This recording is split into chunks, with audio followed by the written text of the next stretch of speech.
Peace be Jesus and Mary.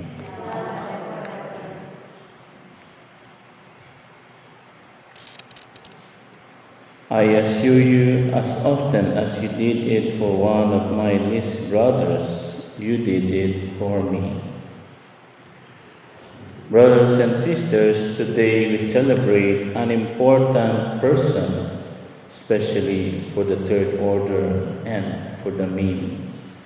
Their patroness, Saint Elizabeth of Hungary.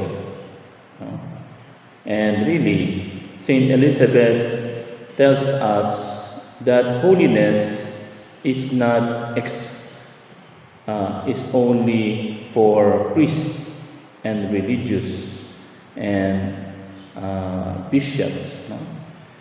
Holiness is also for those in married life, in those who are living in the world or in works or in factories and so on.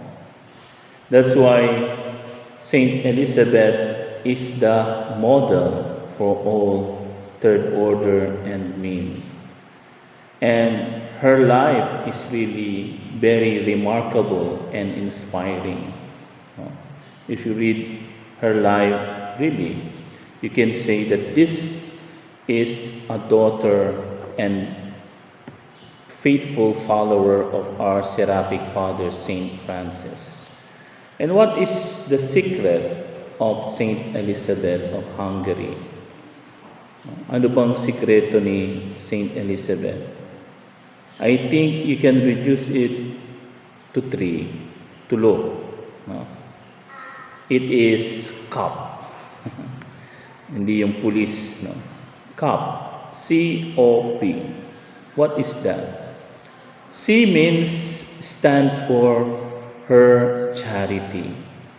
No?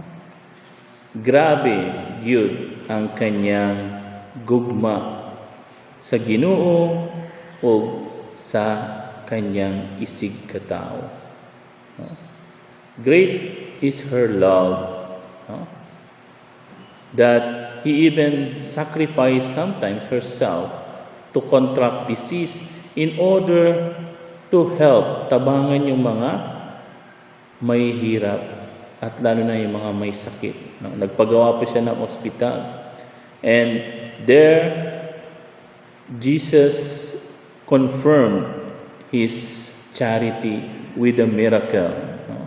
The famous rose, no? Miracle. Ano yung rose miracle ni Saint Elizabeth? Ito yung may dala-dala siyang mga tinapay para dalhin sa mga mahirap.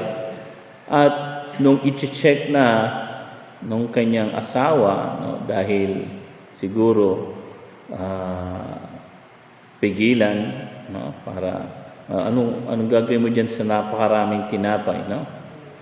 When the husband look at the basket, which is bread, it turns into rose, no?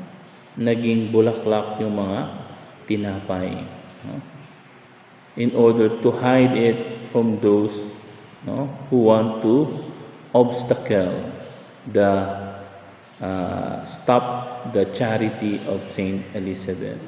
And you know, this is also the charity that each members of MEM and Third Order should have. No? Of course, not only material charity, no, because that can be done easily, but also moral and spiritual charity. No? Lalong-lalo na nakakalungkot, no? At nakapagtataka, sabi nga, no? Kay na ang mga bato-bato sa langit, mga MEM o mga tertiary na mga marites. No? And this is against the charity and model of Saint Elizabeth. No? Because being marites, speaking ill or telling something that is not true, or perhaps true but distorted, no? is also against charity. It is against the spirit of Saint Elizabeth. Why? Because as Pope Francis said, those gossipers o mga marites, they kill the people, not physically, but spiritually. No? Telling words that are not true, no? Looking for something negative to that person, no? To favor another person. No? So that is really an abomination, no? To God. No? And it is a sad reality, no? Especially for members of the Franciscan family. No? That's why we have to, how can we love our neighbors? Simple. Like Saint Elizabeth, we should see the face of God in that person. And I mean all person. No? Dili mamili ka lang, ay ito si God, ito si Jesus, ito hindi. No? No? Sometimes, or most of the times, tayo, no? We choose, namimili tayo ng tatabangan natin. Mamimili tayo ng kung sino si Lord para sa atin. Ito, mabait sa akin, si Lord yan. Ito, nagbibigay sa akin, si Lord yan. But if that person, no, is our enemy, if that person did something wrong to us, hindi. Dilig yun ang Ginoo yan. Hindi ko yan mamahalin. See, this is the reality of our charity.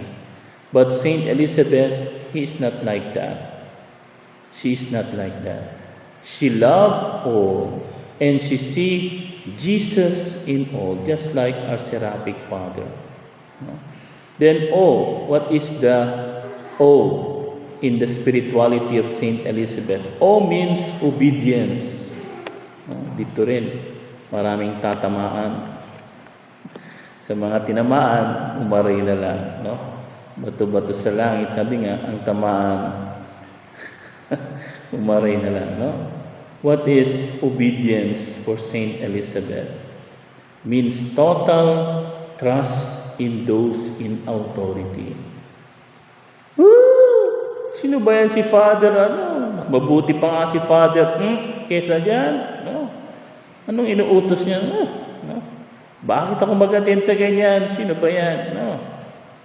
Paulit na lang, papalit-palit lang naman yung mga superior dyan. See? We are not obedience. No?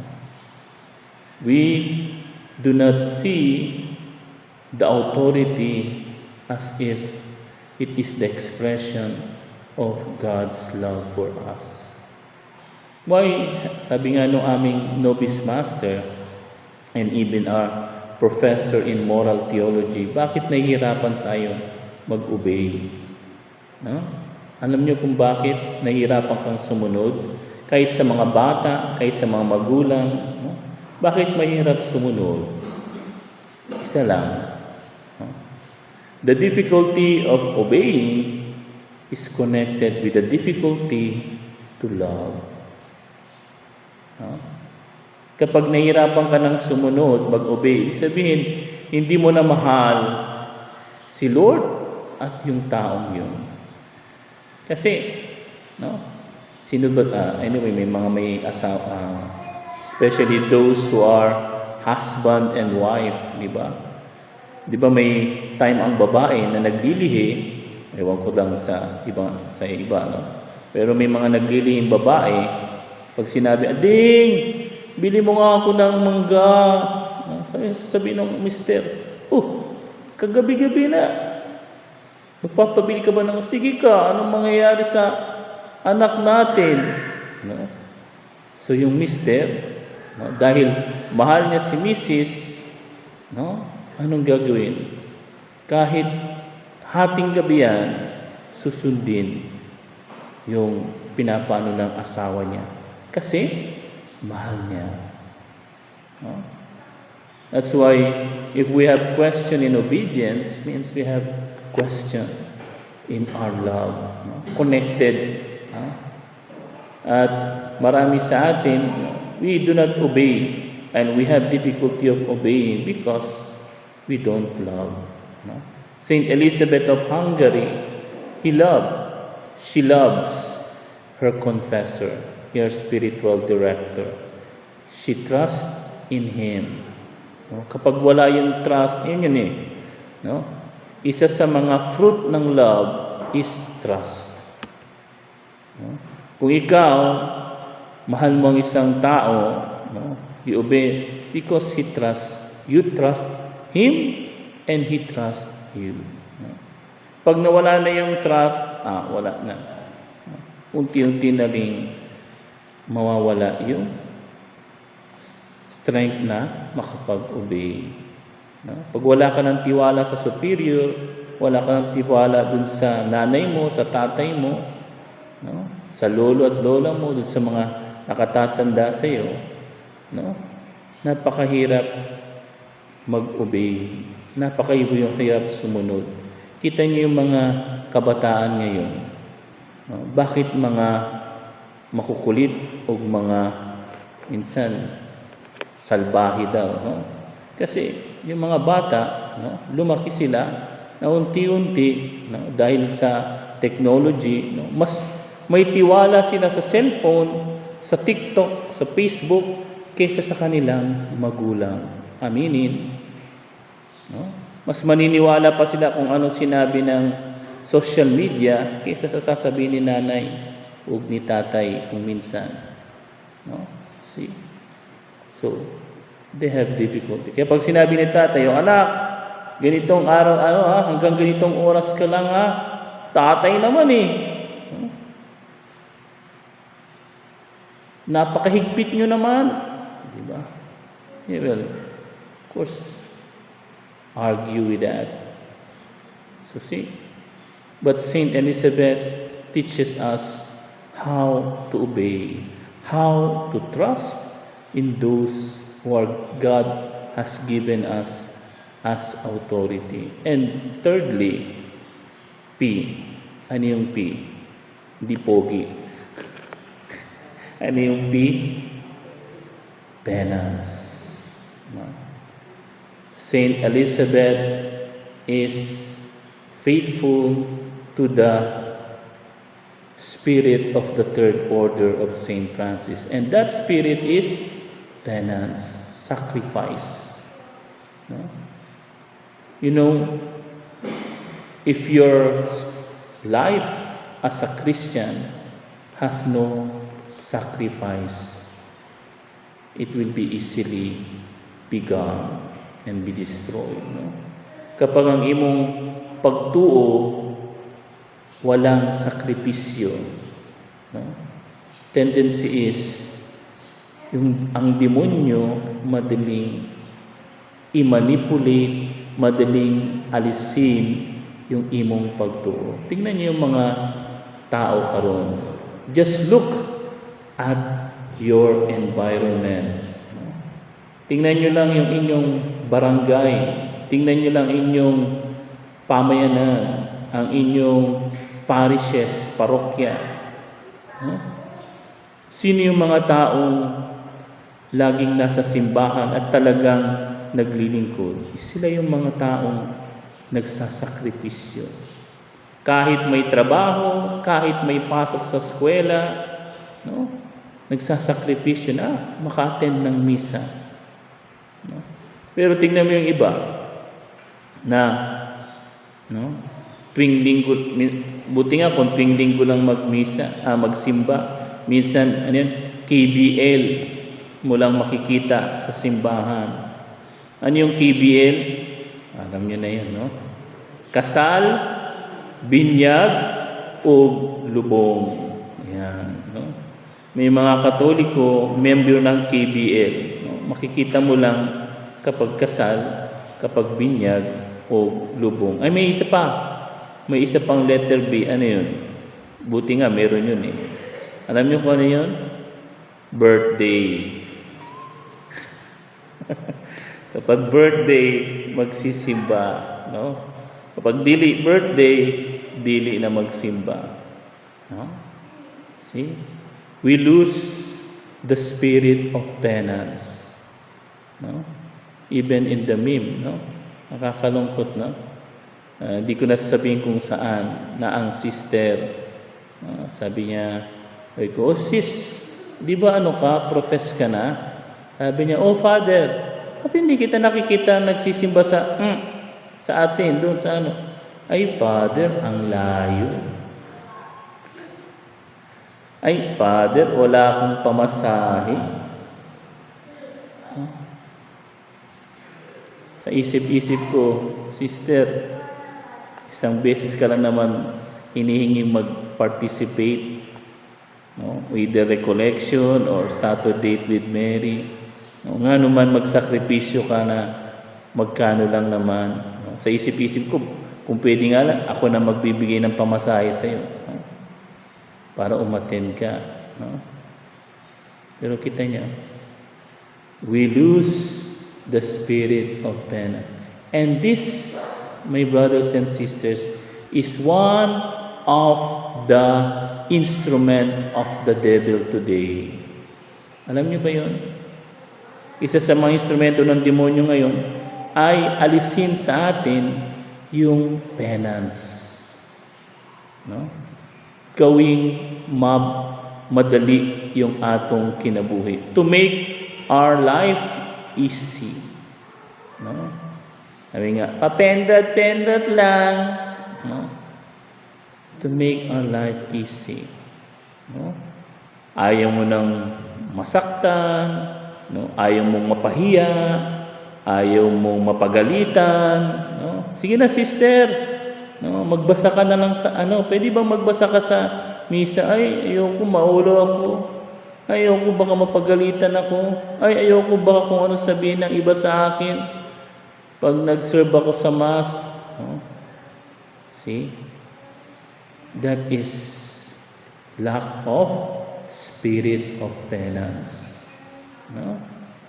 Kaya marami sa atin ngayon, wala na. No? Because the devil hate penance. Alam niyo ba yan? The devil is afraid to those who do penance. No? Kaya nga, ang unang ginagawa ng tukso ng demonyo, alisin sa atin yung sakripisyo. Brad, sister, naku, papakahirap ka pang magsimba niyan. Layo-layo, diyan ka na lang. Minsan na nakakatawa, alam nyo, sasabihin ko na sa inyo, minsan yung mga nakatira malapit sa simbahan, yun pa ang nalilate sa simbahan. Kung minsan, hindi pa nagsisimba, malapit na sa simbahan yan. Samantalang yung iba na napakalayo sa simbahan, pero dahil sa gugma nila kay Lord, no, naglalakad sila, nagsasakripisyo sila para makapagsimba. See?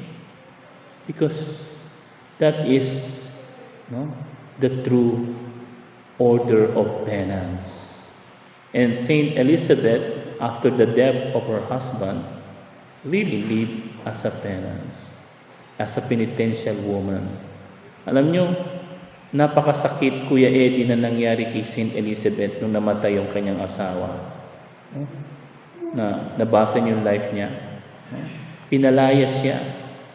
At yung mga natitirang kayamanan, pati yung mga hikaw, mga ano niya, kinuha sa kanya. He really lived as a poor. Pero, gumanti ba si Saint Elizabeth? No? Ginantihan niya ba yung kanyang mga relatives ba yun? O mga ano? Never was a word spoken against those who do her evil. Ipinag-ampo niya. And she want to die in the habit of the third order. Sabi niya, no, lahat na isa lang ang wish ko, sabi niya sa spiritual, mamatay ako na nakasuot yung aking habit as a third order.